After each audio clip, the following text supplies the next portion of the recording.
अखिल महाराष्ट्र बंजारी सेवा समितीतर्फे गोपीनाथ मुंडे जयंती उत्साहात संपन्न।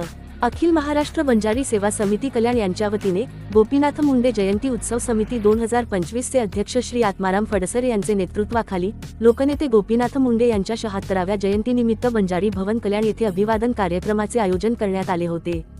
सदरवेळी पाहुण्यांच्या हस्ते गोपीनाथ मुंडे यांच्या प्रतिमेचे पूजन आणि दीप प्रज्वलन करण्यात आले।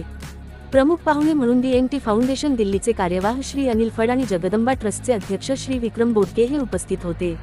अनिल फड आपल्या भाषणात म्हणाले, लोकनेते गोपीनाथ मुंडे हे बंजारी समाजासाठी दैवत आहेत। त्यांनी बंजारी समाजासाठी दिलेले योगदान अद्वितीय आहे, परंतु त्यांनी बंजारी समाजाव्यतिरिक्त धनगर, माळी, बंजारा, दलित, पारधी अशा विविध बहुजन समाजासाठी देखील तेवढेच योगदान दिले।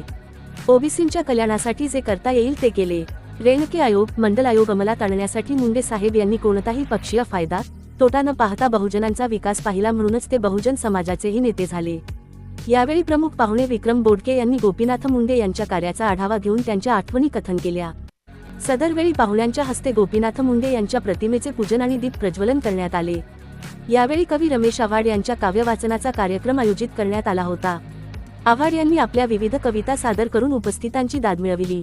कार्यक्रमाचे प्रास्ताविक गोपीनाथ मुंडे जयंती समितीचे अध्यक्ष आत्माराम फडसर यांनी आपल्या भाषणात सांगितले की गोपीनाथ मुंडे हे आमचे प्रेरणास्थान असून आगामी काळात गोपीनाथ मुंडे यांची जयंती भव्य स्वरूपात साजरी करणार आहोत। यावेळी माळी समाजाचे कार्यकर्ते व गोपीनाथ मुंडे फाउंडेशनचे अध्यक्ष प्रशांत माळी यांनी मुंडे साहेबांच्या आठवणींना उजाळा देऊन गोपीनाथ मुंडे यांच्या आवडत्या 9 जॅकेटपैकी एक जॅकेट आपल्या संग्रही असून कोणत्याही अडचणीच्या प्रसंगी त्या जॅकेटला नमस्कार करून आपण पुढील कार्यास जातो, त्यापासून आपल्याला प्रेरणा मिळते असे सांगितले।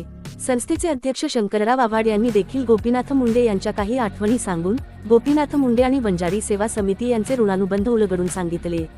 कार्यक्रमाचे सूत्रसंचालन सरचिटणीस अर्जुन डोमाडे यांनी केले, तर कार्यक्रम यशस्वी करण्यासाठी सर्वश्री रामनाथ दौंड, भाऊसाहेब आंधळे, माधवराव आव्हाड, किरण दराडे, योगेश भाबड, माधव दराडे, अनिल दौंड, सौ वंदना सानप, सौ लता पालवे यांनी विशेष परिश्रम घेतले। आपण पाहताय IB7 न्यूज, आवाज नव्या युगाची।